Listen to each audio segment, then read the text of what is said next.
There was a time when we weren't alone. You've probably heard that we're the only humans on Earth.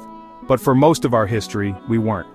We shared this planet with others: Neanderthals, Homo erectus, Denisovans, Homo floresiensis, cousins, rivals, other versions of human. All gone. Only one species remains, ours. This is the story of how that happened.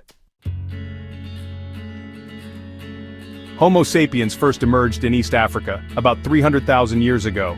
We weren't a dominant species. We didn't even leave Africa for a long time. We were just one of many.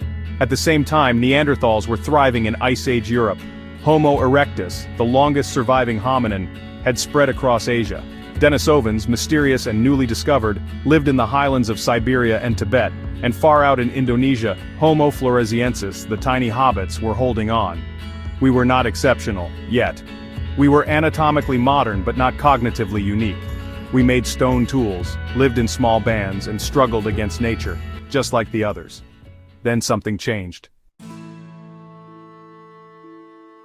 70,000 years ago, a spark, a shift, what scientists call the cognitive revolution. Suddenly, Homo sapiens began to behave differently. We developed language that could share abstract ideas. We created art, symbols, myths. We imagined things that didn't exist. We started telling stories, and stories allowed us to cooperate in ways no other species could. Not just one-on-one, not just in families, but in thousands. Tribes became cultures, cultures became civilizations, and the rest of the human species couldn't keep up. We met Neanderthals in Europe, and we didn't just fight them.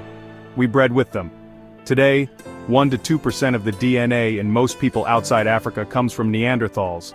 We met the Denisovans, interbred with them too. But then, they disappeared. We spread, fast, from Africa to the Middle East, then into Europe, Asia, Australia. By 12,000 years ago, we were everywhere. But the others were gone. Why did they vanish? No one knows for sure. Climate change played a role, so did disease. But many believe the key was competition. Homo sapiens were better at adapting, cooperating, and outsmarting. We hunted more efficiently, shared knowledge, formed alliances, and when two species compete for the same niche, one usually goes extinct. But maybe it wasn't violent. Maybe it was slow. A slow fading of one kind of human into the shadows of another. And maybe they never really left us at all. Because in our cells we carry fragments of them. Neanderthals, Denisovans, ancient echoes in our genes. You may be the last of a great lineage, but you're not alone. You are the inheritance of all of them. We rose, we imagined gods, built pyramids, flew to the moon, but the cost was high. All the others who could have been here with us are gone. We are alone. But we are not the first, and maybe not the last. Follow for more stories your ancestors never got to tell. Mind Pop.